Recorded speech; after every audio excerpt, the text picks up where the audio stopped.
Hello बच्चों, आपका स्वागत है स्क्वायर क्लासेस के ओजेटी क्लास में, जिसमें हम बच्चों ऑक्सफोर्ड जूनियर इंग्लिश ट्रांसलेशन का 7th नंबर टॉपिक देखेंगे। Use of possessive pronouns. क्या देखेंगे बच्चों? Use of possessive pronouns. इसमें हम बच्चों एक एक्सरसाइज को भी सॉल्व करेंगे, जो है एक्सरसाइज 42। इसको भी हम साथ में सॉल्व कर लेंगे। चलिए शुरू करते हैं। तो इससे पिछले पिछले वाले टॉपिक में बच्चों हम पढ़े थे यूज ऑफ प्रोसेसिव एडजेक्टिव, इसके बारे में पढ़े थे। अब क्या है? Possessive pronouns. इसको समझना बहुत जरूरी है बच्चों। ये जो आपको दिख रहा है 6 गो, ये सब प्रोसेसिव प्रोनाउंस है। क्या है बच्चों? Possessive pronouns. सब चीज आपको जाना पहचाना लग रहा होगा, खास करके ये आपको जाना पहचाना लग रहा होगा। सेम चीज है, बस उपयोग अलग अलग है। सेम चीज है, बस उपयोग अलग अलग है। प्रोसेसिव एडजेक्टिव को हम बात कर रहे हैं उसका। तो प्रोसेसिव ऑब्जेक्टिव में क्या होता था? मेरा और मेरी के लिए हम माय का प्रयोग करते थे। किसका करते थे बच्चों? माय का कर रहे थे। लेकिन प्रोसेसिव प्रोनाउंस में आपको माइन का प्रयोग करना, ये अंतर है। उसके बाद आवर्स जहां पे है वहां पे हम आवर का प्रयोग करते थे। यहाँ पे हम किसका प्रयोग करेंगे? आवर्स का प्रयोग करेंगे। प्रोसेसिव एडजेक्टिव में हम योर्स के जगह पे योर का प्रयोग करते थे। किसका करते थे? योर का। लेकिन हमको अब किसका करना है? योर्स का करना है। और देखिए हिज जो है आपका सेम रहेगा। हिज क्या रहेगा? सेम। प्रोसेसिव एडजेक्टिव और प्रोसेसिव प्रोनाउंस दोनों में हिज का उपयोग सब कुछ सेम है। ठीक है, हिज को अपवाद की गिनती में लेते हैं। उसके बाद जहां पे हम हर का प्रयोग करते थे वहां पे हमको हर्ष का प्रयोग करना है अब।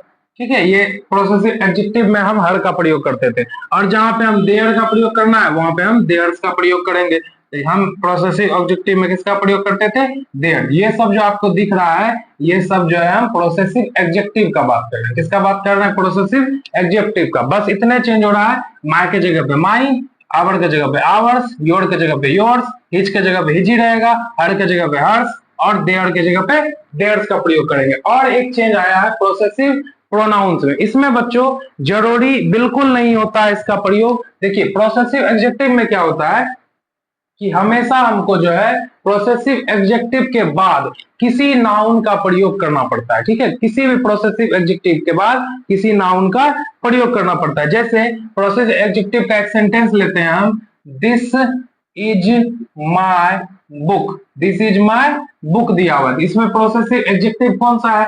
माय है। और नाउन कौन सा है? बुक। हमेशा इसके बाद एक नाउन का प्रयोग होगा। लेकिन प्रोसेसिव प्रोनाउंस में इसके बाद जो है प्रोसेसिव प्रोनाउंस के बाद किसी भी प्रोसेसिव एडजेक्टिव का नाउन का प्रयोग नहीं होगा। बिल्कुल नाउन का प्रयोग नहीं होगा। जैसे हम एक सेंटेंस लेते हैं, this is mine. This is mine मतलब यह मेरा है। क्या लिखा हुआ है? यह मेरा है। इसमें देखिए आप, माइन क्या है? प्रोसेसिव प्रोनाउंस है। इसके बाद जो है किसी नाउन का प्रयोग हुआ है? नहीं हुआ है, बिल्कुल नहीं होता है। इसी तरह जैसे दे दिया आपको बच्चों, this is yours. This is yours. यहां पर भी आप देखिएगा, ये भी प्रोसेसिव प्रोनाउंस का सेंटेंस है।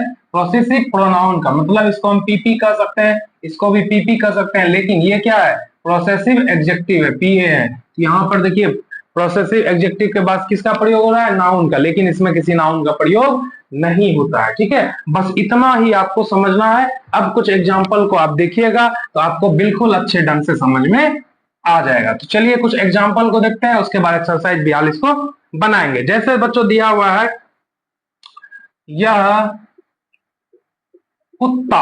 यह कुत्ता क्या है? हमारा है। क्या दिया हुआ है? यह कुत्ता हमारा है। कुछ नहीं करना है। यह कुत्ता दिया हुआ है ना, यह किसके लिए प्रयोग करते हैं? दिस के प्रयोग करते हैं। यह कुत्ता है तो उसके बाद क्या लगा देंगे? डॉग दे देंगे। This dog. This dog. यहाँ पे है का प्रयोग है। और बात हमेशा जो है यह के साथ क्या लगता है? इज लगता है। हम क्या लगा देंगे? This dog is. और हमारा के लिए किसका प्रयोग करेंगे? हमारा के लिए हम आवर्स का प्रयोग करेंगे। तो यहां लगा देंगे hours. This dog is ours. इसके बाद किसी नाउन का प्रयोग नहीं होगा। ठीक है, ये एग्जाम्पल था आपका। इसी तरह जैसे दे दिए बच्चों हम आपको एग्जाम्पल, वह साड़ी उसकी है। क्या दिए दिए बच्चों? वह साड़ी उसकी है। तो वह साड़ी उसकी है तो हम यहाँ ले लेंगे वह साड़ी है ना। साड़ी किसी लड़की के लिए ही होता है, तो इसके लिए जो है बच्चों हम वह के लिए किसका प्रयोग करते हैं? किसी का नहीं करेंगे। वह के लिए हमेशा दैट का ही प्रयोग करते हैं, हम दैट का ही करेंगे। दैट, ठीक है। दैट के बाद साड़ी लग जाएगा, लगा दिए साड़ी हम, दैट साड़ी। उसके बाद है, इज का प्रयोग होगा। उसकी का क्या होता है, उसकी का बच्चों, उसका उसकी के लिए हम हिज का प्रयोग करते हैं, लेकिन हिज का ही प्रयोग करेंगे। लेकिन क्या होता है, हर का भी प्रयोग कर सकते हैं जब बात लड़की का हो, तो इसीलिए यहाँ पे हम हर्ष का ही प्रयोग करेंगे, ठीक है। दैट साड़ी इज हर्ष। उसी तरह जो है तीसरा एग्जांपल जैसे हम ले ले बच्चों, वह कमीज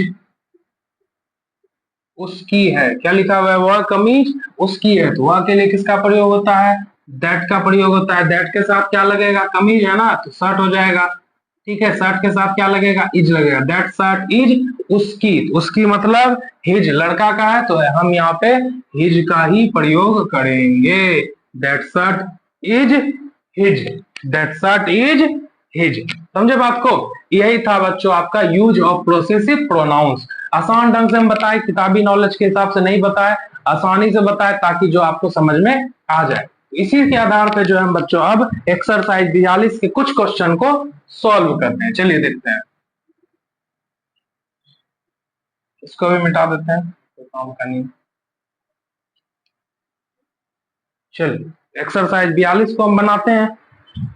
एक्सरसाइज 42 आपसे बन गया तो आपसे अगला सभी एक्सरसाइज आसानी से बन जाएगा, ठीक है। ज्यादा आपको फोन देखने का जरूरत या वीडियो देखने का जरूरत नहीं पड़ेगा। चलिए समझते हैं। बनाने का तो कोई बच्चों बना सकता है इसको, लेकिन समझाना सबसे इंपॉर्टेंट है और समझना सबसे इंपॉर्टेंट है।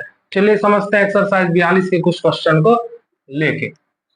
पहला बच्चों दिया हुआ है आपका, यह मेरी पुस्तक है। क्या दिया हुआ, यह मेरी पुस्तक है। यह के लिए किसका प्रयोग होगा बच्चों, दिस का प्रयोग होगा। किसका होगा, दिस होगा। यह मेरी क्या है, पुस्तक है, तो सिंपल है, यह मेरी पुस्तक है ना। दिस बुक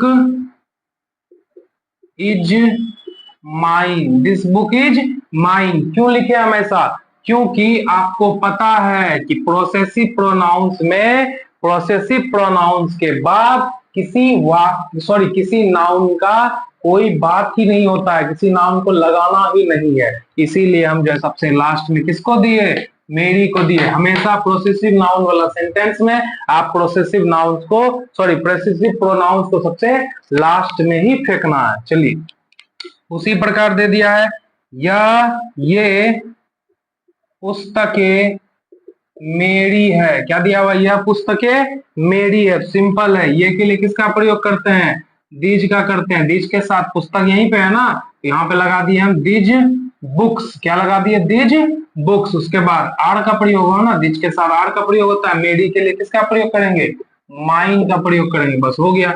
नंबर 3 उसी तरह बच्चों जैसे ले लेते हैं, वे उसके हैं। क्या लिखा हुआ है, वे उसके हैं। क्या लिखा हुआ है, वे उसके हैं, तो वे के लिए किसका प्रयोग, दौज का प्रयोग होता है। दौज के साथ आर का प्रयोग होता है। उसके लिए किसका प्रयोग करेंगे, हम हिज का प्रयोग करेंगे, यहाँ लगा देंगे हिज। उसी तरह बच्चों नंबर 4 देखिए जो दिया हुआ है आपका,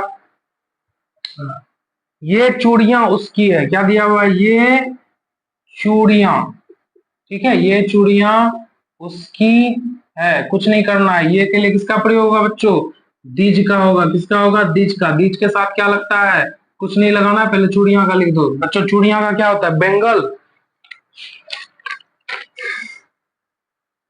चूड़ियां का बच्चों बेंगल ही होता होगा, दीज बेंगल, बेंगल्स, ठीक है। दीज बेंगल चूड़ियां है ना, दीज बेंगल्स आर उसकी। चूड़ियां कौन पहनती है, लड़की पहनती है, इसीलिए क्या हो जाएगा, हर्ष हो जाएगा, ठीक है। इसी प्रकार जो है आपको जो है एक्सरसाइज 42 को बनाना है। उसी तरह जैसे एक और को देख लेते हैं, जगह की कमी है बच्चों। यह कलम तुम्हारी है। क्या दिया हुआ है, यह कलम तुम्हारी है, तो इसका कैसे बनाएंगे, यह के लिए हम दिस का प्रयोग करते हैं, ठीक है। कलम है तो यहाँ लिख देंगे पेन, दिस पेन इज तुम्हारी। तुम्हारी के लिए किसका प्रयोग करते हैं, योर्स का प्रयोग करते हैं, दिस पेन इज योर्स। हम बच्चों आपको अपने क्लास के तरह ही पढ़ाते हैं, ऐसा नहीं सोचते हैं हम यूट्यूब पे पढ़ा रहे हैं, ऐसा बिल्कुल नहीं सोचते हैं हम। अपने क्लास के अपने कोचिंग संस्थाओं के हिसाब से ही आपको पढ़ाते हैं, ताकि इसीलिए जो है इतना गोज पोज हो जाता है। लेकिन आप बाकी और किसी यूट्यूब का वीडियो देखिएगा, उसमें बहुत साफ सुथरा ढंग से लिखा जाता है, ठीक है। उस आपको पूरा एक्सरसाइज ही बता देगा, समझाएगा नहीं, ठीक है। हम आपको समझाते भी हैं, कुछ ही क्वेश्चन को बताते हैं, ताकि आप अपने से प्रैक्टिस करें और आपसे अच्छे ढंग से बने। तो वीडियो अच्छा लगा हो, चैनल को सब्सक्राइब करें और अपने एक्सरसाइज को पूरा तरह से बनाएं। बच्चों कृपया करके एक फोटो जरूर बना के जो है आप कमेंट बॉक्स में डाल दें, उसके लिए हम आपका सदा आभारी रहेंगे, ठीक है बच्चों, धन्यवाद।